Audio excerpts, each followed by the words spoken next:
Hi guys, my name is Stephanie and I am back with another DIY. Today it's actually 7 different DIY makeovers that I gave this kitchen recently. So in case you're new here, when my husband goes out of town for work, I jump on a new project in the house that he usually doesn't know anything about and I get started because that way I don't have to discuss it. I can just do it and then he's happy when he comes home and he sees it's done and he didn't have to help at all.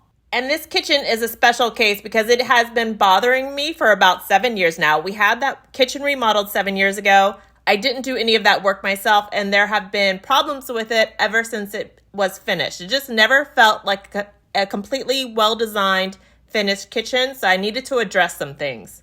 So the first thing I need to fix is the crown molding that has yellowed over time because it's oil-based paint. Next up, I've got dark shadows over my cabinets. The ceilings are 10 feet high. The cabinets go up 8, so I've got these dark shadows that make it look dark and dingy. My hood has this terrible thing covering the pipe above it. I need to fix that. The texture on the ceiling is terrible from what they've done, so I need to address that texture. The next thing is the way the can lights are just kind of hodgepodgey all over the ceiling. They're not laid out in nice straight lines. That makes sense, so I need to move some of those lights. And since I love tons of trim and molding all around the house, I'm going to extend my cabinets up a little bit higher, and I'm going to get rid of the tan or the beige walls and I'm going to paint them the color that matches the cabinets to make the room feel whiter, brighter, and more open. Okay, let's get started.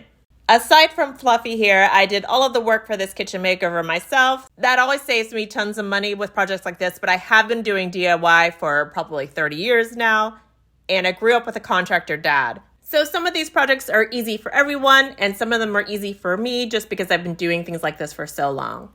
As you can see, I took down my crown molding here. I set it aside for later, and I started to install shiplap across the ceiling. I decided that's how I wanted to address the texture on that ceiling. I marked all of the joists in the ceiling to make sure that I was attaching that shiplap into the strongest possible place, and I just used my brad nailer in that case. Since I'm attaching to the joist, I don't need to use any adhesive.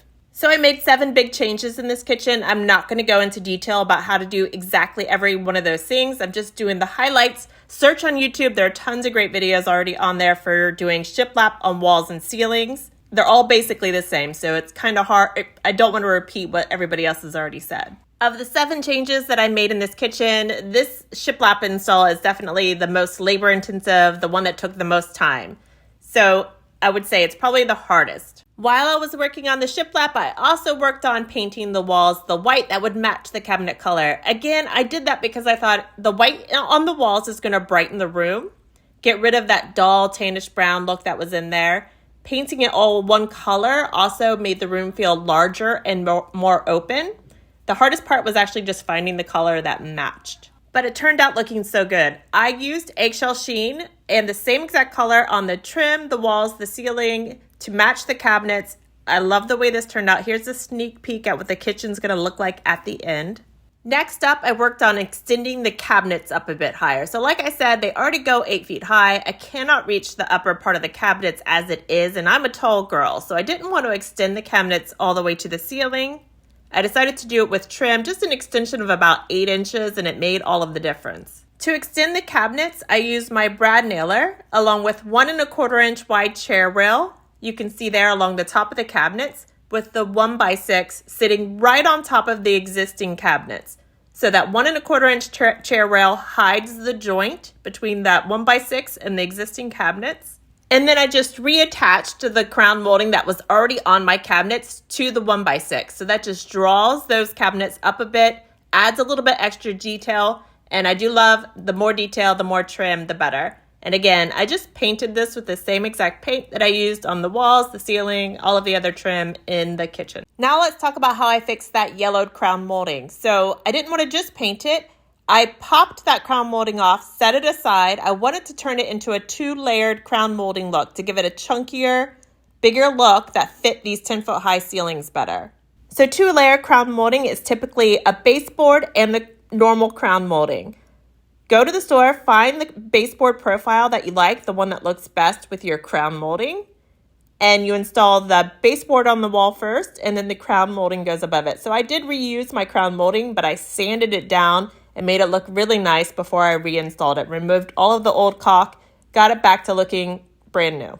As you can see here, I extended that range hood cabinet box all the way up to the ceiling. So it's similar to what I did on all of the other cabinets, but instead of using 1x6, I used just regular plywood and cut it to size to extend that all the way up. I removed the tiny little box that was there before that looked so weird above that giant cabinet above my range. You can see here how I hang that baseboard about 1.5 inches lower than the ceiling so that the spacing is right for installing the crown molding over the profile on that baseboard.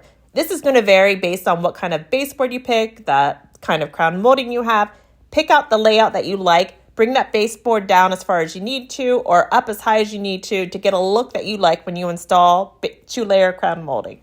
I'll give you another look at that 2-layer crown molding when I finish it soon, but next up, let's move on to the can lights. I ended up needing to move 4 of the can lights on my ceiling, and luckily that shiplap running lengthwise through my kitchen made it easy to line up where all of the can lights needed to go so I could get them into nice straight lines. After moving 4 of those can lights, I now have 2 nice straight lines in the kitchen. I love the way it looks so much better. I'll show you what I did with the island lights in a minute, but I'm just so happy that I now have perfectly straight lines, evenly laid out kitchen lights. It just makes a lot more sense. Another little change I decided to make during this project was to change the way this cabinet looks so that it hid that vent, the grill and the lights from view when I walk up to my stove. So I grabbed one of the leftover 1x6 boards, clamped it in place, traced on a design that I like to go with, and then decided to copy some of the existing cove molding on there onto that board. First, I cut the board to size with my jigsaw, and then I moved on to using my router to carve out that cove molding detail on that board. And of course, I used my brad nailer to attach that to the existing vent hood over my stove. I love the way this turned out. All right, let's move on to the island lights. I found these gorgeous lights on Etsy. They're made by an American company, I think in Pennsylvania, if I remember correctly. If you like these pendant lights as much as I do, I'll put a link to them in the description below. They're absolutely beautiful. I highly recommend these lights. They have kind of a vintage vibe, but it works perfectly with my traditional style. Okay, before I show you the finished kitchen, here's a reminder about where I started with this kitchen. And here is the finished kitchen. I love how this turned out. The shiplap on the ceiling is perfect. It hides that ugly texture that was there before. It looks clean and uniform, and it has that touch of detail and trim that I really like throughout this house. The extra trim on top of the cabinets also adds to that extra detail that I really love that gives this kitchen a custom look. Of course, the changes that I made to the cabinet above the stove also made a huge improvement in this kitchen. It looks so polished and finished with the straight lines going all the way up to the ceiling with that 2-layer crown molding over it. It's perfection. Matches my style perfectly in this kitchen. I don't know about you, but I love this. Painting the walls and ceiling and trim the same color of the cabinets in this kitchen makes the whole room feel brighter, more open. It lets the eyes draw up, and it's perfect now that I like the ceiling and I like the can lights and I love those pendants. Well, that's it, guys. I hope this video inspired you and gave you ideas for your kitchen. Let me know what you think in the comments below, and if you have any questions, put them in the comments too. I always try to answer them. Thanks.